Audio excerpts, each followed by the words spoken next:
There exists among us a rare breed of women who carry an intelligence that cannot be measured by conventional standards, an invisible wisdom that flows like underground rivers through the landscape of human consciousness.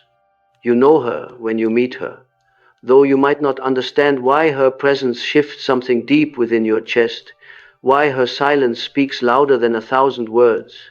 This hidden form of intelligence has fascinated those of us in depth psychology for generations.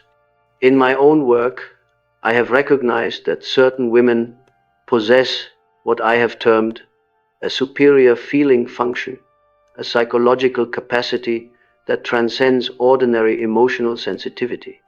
These women do not simply feel more, they perceive through dimensions that remain invisible to most.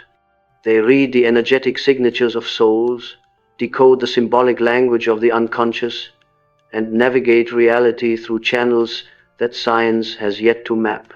What I wish to illuminate for you are 6 traits that distinguish these spiritually intelligent women from those who merely perform spirituality or mistake emotional reactivity for authentic insight. These characteristics operate in the shadows of consciousness. They are often misunderstood by a world that values the quantifiable over the mystical. Yet, for those who possess them, these traits represent both a gift and a burden, a calling that demands they walk between worlds while remaining grounded in this one. The first invisible trait reveals itself through their uncanny ability to read energies that others cannot perceive. When she enters a room, something shifts. The atmosphere changes, not because of what she does or says, but because of what she emanates. I came to understand this phenomenon through my concept of the feeling function when developed to its highest expression. Unlike sentimentalism or emotional reactivity, this superior feeling operates as a finely tuned instrument that detects the subtle vibrations of authenticity, deception, pain, and joy that radiate from every human encounter. These women function as living barometers of the human condition. They sense the unspoken tensions between couples at dinner parties, feel the repressed grief of the cheerful neighbor, and detect the hidden agenda behind the charming facade. This is not paranoia or projection. It is pattern recognition operating at frequencies most people cannot access. Their nervous systems have been calibrated through years of hypervigilance, trauma, or simple genetic inheritance to pick up signals that others miss entirely. The ancestral component cannot be ignored. These women often carry the energetic legacy of grandmothers and great-grandmothers who developed this radar out of necessity, women who had to read the emotional climate of their households to ensure survival, who learned to detect danger in a husband's footstep or opportunity in a neighbor's glance. This inherited wisdom flows through bloodlines like a river of knowing, surfacing in daughters who find themselves overwhelmed in crowds, exhausted after social gatherings, or strangely certain about people they have just met. Yet, this gift comes wrapped in thorns. To see clearly is to see what others prefer to keep hidden. To feel authentically is to recognize performance and pretense everywhere. These women often find themselves isolated, not by choice, but by the sheer intensity of their perceptual accuracy. They become mirrors that reflect back truths people are not ready to face. Oracles speaking languages that sound like judgment to those still sleeping in their illusions. Have you ever walked into a space and immediately known something was wrong, even though everyone seemed perfectly fine? Have you ever felt an instant aversion to someone that later proved justified, though you could not explain your initial reaction? This is the first glimpse into the realm of energetic literacy, a skill that transforms these women into unwitting guardians of emotional truth. The second trait emerges through their intimate relationship with what I have called the collective unconscious. That vast reservoir of archetypal patterns and universal symbols that shapes human experience across cultures and centuries. While most people catch occasional glimpses of this deeper reality through dreams or moments of inspiration, spiritually intelligent women maintain open channels to this wellspring of wisdom. They dream in symbols that later manifest in waking life, experience synchronicities with a frequency that defies statistical probability, and receive guidance through intuitive flashes that prove remarkably accurate. I observed that certain individuals possess what I termed a more permeable ego boundary, allowing them to access collective wisdom without losing their individual identity. These women embody this rare capacity. They serve as translators between the symbolic realm and practical reality, taking the abstract language of the unconscious and rendering it into actionable insight. A dream about water becomes guidance about emotional healing. A chance encounter with a specific animal becomes a message about personal power. A recurring number pattern becomes confirmation of being on the right path. This connection to the collective unconscious amplifies their experience of meaningful coincidences.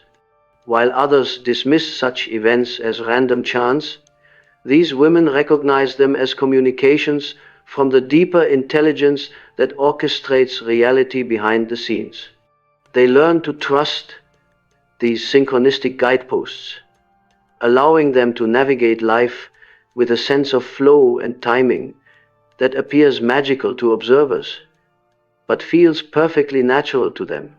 They understand that the universe speaks in whispers and symbols, and they have developed the inner ears to listen. The phenomenon extends beyond personal guidance into collective service. These women often find themselves in the right place at the right time to offer exactly what someone needs, not through planning, but through following invisible currents of meaning. They become bridges between the material and spiritual dimensions, translating universal wisdom into human understanding through their presence, their words, and their very being. Their lives become stories of mythic proportions, filled with encounters that feel scripted by some benevolent cosmic intelligence. This leads naturally to their third characteristic, one that often puzzles those around them. These spiritually intelligent women cultivate what I would call sacred solitude, choosing isolation not from misanthropy but from wisdom. They understand something that extroverted cultures struggle to accept, that the deepest transformations happen in silence, away from the opinions and energies of others. Their solitude is not loneliness. It is laboratory work for the soul. My concept of individuation requires periods of withdrawal from collective influences to discover one's authentic self. These women instinctively honor this process, creating space for their inner voice to emerge above the noise of social expectations. They distinguish between solitude that heals and isolation that wounds, choosing the former as a conscious practice rather than accepting the latter as a punishment. When they withdraw, they are not running from life. They are diving deeper into it. The sacred nature of their solitude becomes apparent in how they use this time. Rather than numbing themselves with distractions, they engage in practices that enhance their connection to inner wisdom. They journal, meditate, create, or simply sit in silence, allowing the sediment of daily experience to settle so that clarity can emerge. These periods of withdrawal become times of intense creativity and spiritual communication, when insights download and perspectives shift in ways that transform their entire understanding of existence. Yet, this natural rhythm of withdrawal and engagement often confuses family members and friends, who interpret their need for space as rejection or depression. These women must learn to honor their energetic cycles without guilt. Understanding that their depth requires regular returns to the inner well, they discover that attempting to maintain constant social connection depletes their spiritual resources and diminishes their ability to serve others authentically. Their solitude becomes an act of self-preservation that ultimately benefits everyone in their orbit. The fourth trait reveals perhaps the most profound aspect of their spiritual intelligence, their capacity to transform personal suffering into universal wisdom through what I called the transcendent function. These women do not simply endure pain, they alchemize it. They descend voluntarily into their own underworld, facing the demons that others spend lifetimes avoiding, and emerge carrying treasures that can only be found in the depths of personal hell.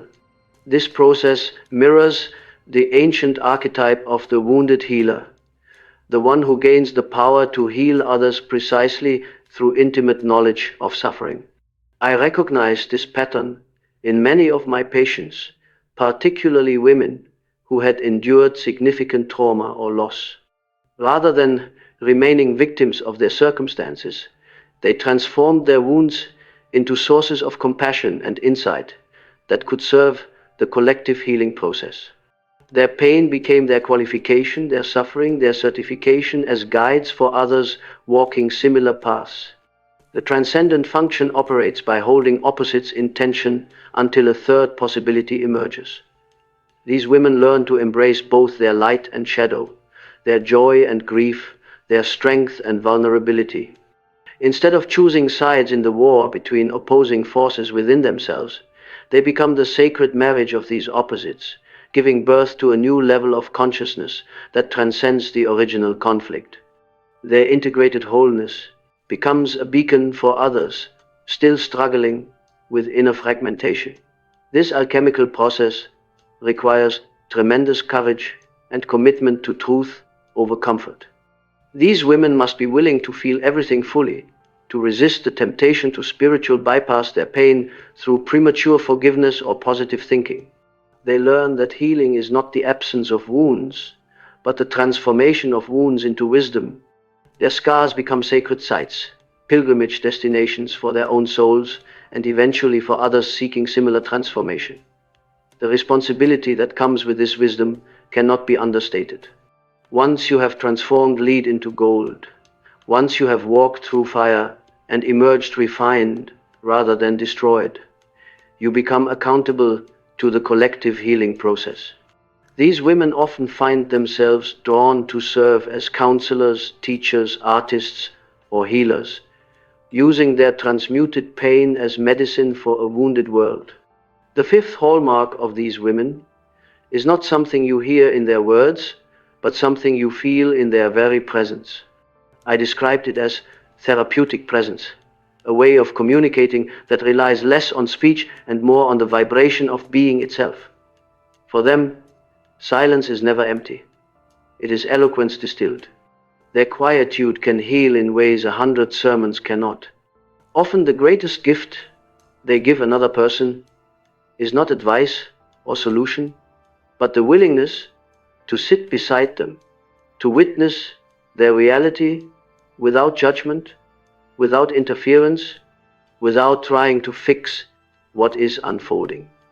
This form of communication bypasses the intellect and speaks directly to the soul. When such a woman enters a space marked by suffering, her presence alone whispers. It is possible to endure. It is possible to emerge from darkness with light still intact. She does not need to retell her struggles or dress them in inspirational slogans. Her existence, grounded, whole, and unbroken, is already the living testimony that transformation is real. Because they know the power of language, they never use it carelessly. For them, words are instruments, not noise. Each syllable is weighted with intention, chosen for clarity rather than excess. They understand that speech can create or destroy, mend or wound. Where many scatter words loosely, they speak sparingly, knowing that in restraint lies resonance. Their silence carries fullness and unspoken compassion, a depth that holds more meaning than chatter ever could.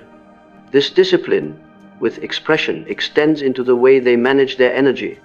They have learned, often through trial and error, that sensitivity requires stewardship. Not every room deserves their full openness. Not every conversation merits their deepest attention. By honoring these natural boundaries, they are able to give generously without depleting themselves. Like seasoned musicians, they know when to let sound fill the air and when to rest into silence. It is no wonder that people frequently report feeling uplifted after even brief contact with them. This is not a coincidence. They are, in essence, human tuning forks, resonating at higher frequencies and drawing others into alignment through unconscious attunement without a single word. They remind others of their innate capacity for balance, for clarity, for peace. The sixth and final quality reveals itself not in what they do, but in what life brings to them. These women seem to live in an atmosphere where meaning gathers, where coincidence turns sacred, where synchronicity is the rule rather than the exception. They do not chase mystical encounters, they magnetize them. Their consciousness operates like a beacon, calling forth experiences, people, and opportunities that further their own evolution and the awakening of those around them. I called this phenomenon synchronicity, attraction, the clustering of meaningful coincidences that cannot be explained by chance alone. Where others search frantically for signs, these women simply live in alignment. And the signs come, their lives read like sacred texts filled with chapters written by an unseen intelligence that arranges moments with precision and purpose. This magnetism functions through what I identified as autonomous complexes. In most people, these inner patterns act unconsciously, projecting chaos and distortion into relationships. But in women of spiritual intelligence, the same mechanisms become refined. Their inner life transforms into an antenna tuned to the frequencies of truth and purpose. And yet such a gift requires careful discernment. Not everything that sparkles is divine guidance. Not every coincidence is destiny. They must learn to separate genuine direction from ego-driven fantasy, sacred timing from personal impatience. Without this clarity, their gift could easily slip into illusion. With it, they become master navigators, steering through the ocean of life with trust and discernment. Their presence in any circle inevitably stirs change. They do not intend to provoke transformation. Yet, transformation happens by simply being. They awaken questions others did not know they carried. Their authenticity becomes a mirror that compels others to examine their masks. Their light casts shadows others must confront. This catalytic force flows not from intention but from resonance. As these women deepen into maturity, a paradox arises. The more extraordinary their abilities, the more ordinary they appear. The dramatic dissolves into simplicity. What once seemed mystical becomes their second nature. They cease to identify as special, recognizing their gifts as instruments of service, not badges of superiority. This process leads to what I call the return to simplicity. Having traveled through the labyrinth of shadows and light, having integrated their depths and their heights, they arrive at a profound ordinariness. Their power no longer shouts, it whispers. It expresses itself, not in spectacle, but in quiet authenticity. They no longer seek recognition. They no longer hunger for validation. Their assurance comes from within, from the unshakable sense that by being who they are, whole, present, attuned, they are fulfilling their role. The impact they leave behind may never be measured in numbers or applause. It will be etched instead in unseen places.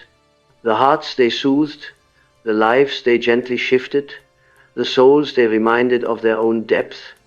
This perhaps is the ultimate expression of spiritual intelligence. The recognition that true influence is invisible, that true authority comes through love rather than control, through example rather than command. They become living prayers, walking meditations, quiet embodiment of what it means to move through life with grace in a world obsessed with noise. The solitude that once felt like exile now becomes sanctuary. The sensitivity that once seemed like a curse now glimmers as their greatest strength. The wisdom that once alienated them now emerges as medicine for a weary world. They learn to trust the intelligence moving through them even when they cannot explain it. They learn to cherish their difference as design rather than defect. They embrace the mystery of their calling, knowing it may never be fully understood even by themselves. If you have felt this resonance within, know that you too carry part of this lineage. Your sensitivity is not weakness, but strength. Your solitude is not absence, but restoration. Your scars are not disfigurements, but sacred inscriptions of wisdom. This path is not simple. It requires courage to believe what others cannot see, faith to follow guidance that logic cannot trace, and strength to remain true in a culture that prizes conformity. But for those who walk it, there is no alternative. This intelligence is not optional. It is the very essence of who you are. The invisible traits you bear are not accidents. They are assignments, not coincidences, but callings from the deeper intelligence that underlies all existence. Trust the river flowing through you. Honor the sensitivity that defines you. Embrace the solitude that shapes you. Transform the pain that refines you. Speak in silences that resound louder than words. Welcome the sacred encounters that seek you. If these words touch a place within you, pause and reflect. Which of these traits do you recognize most clearly in yourself? How have they guided your own unfolding? Your story matters. Your experience validates others. Your willingness to be visible encourages countless women to embrace their own hidden gifts.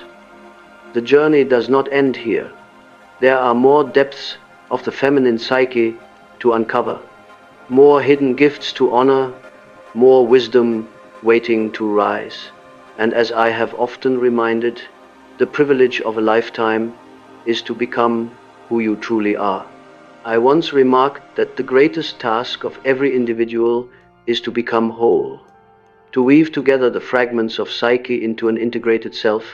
For the spiritually intelligent women we are exploring, this wholeness is not merely a private quest, but a living transmission. Their very existence challenges the collective to remember what lies forgotten, that depth, meaning, and authenticity are not luxuries, but necessities for the soul. While our initial exploration revealed the 6 invisible traits that shaped their journey, we must now turn toward what happens when these traits are lived over time. How do they evolve? How do they alter relationships, society, and the spiritual atmosphere of our age? What responsibilities emerge when one carries such gifts? The alchemy of shadow and light. Every one of these women must at some point face the raw material of her own shadow. I insisted that no real transformation occurs without a descent, a confrontation with the hidden and often disowned parts of oneself. For the spiritually intelligent, this descent is not optional. Their heightened perception makes denial nearly impossible. They feel the fractures, the unresolved traumas, the unconscious compulsions, not just in others but in themselves. To carry spiritual intelligence is to carry a mirror turned inward as much as outward. They cannot avoid the work of integrating what they fear, envy, or resist. The very sensitivity that makes them gifted also ensures they cannot comfortably bypass their wounds. The shadow calls, and they must answer. But unlike those who collapse beneath their pain, these women discover a way to use it as material for alchemy. Suffering becomes a crucible, a fire in which their illusions are burned away and their essence clarified. They emerge not purified in the sense of being flawless, but integrated, able to hold contradictions without breaking, able to live with paradox without fleeing. This alchemical process is why they are able to guide others. It is not theory. It is embodied knowledge paid for with tears, sleepless nights, and choices made at the edge of despair. They know healing, not because they read it in books, but because they have lived it in their marrow. Relationships as sacred mirrors. One of the most challenging arenas for these women is relationship. Their sensitivity does not allow them to float on the surface of connection. They feel the currents beneath the words, the motives behind the gestures, the hidden contracts, unspoken but deeply binding. This means relationships for them are never casual. They become laboratories for truth. Friendships, romances, even brief encounters hold the potential for deep teaching. While others may be content with polite pretense, these women see too clearly. They know when affection is genuine and when it is strategy.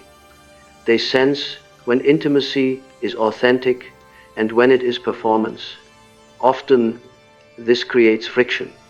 Partners may accuse them of being too intense, too analytical, too unwilling to let things go. But in truth, what unsettles others is not judgment, but clarity. These women hold up mirrors, and not everyone is ready to look. Yet, when relationships align with authenticity, they flourish. The bond becomes more than companionship. It becomes a sacred space where two souls evolve together. Trust deepens, creativity flows, and a profound sense of safety emerges. Not because challenges disappear, but because honesty is non-negotiable. The burden of authenticity.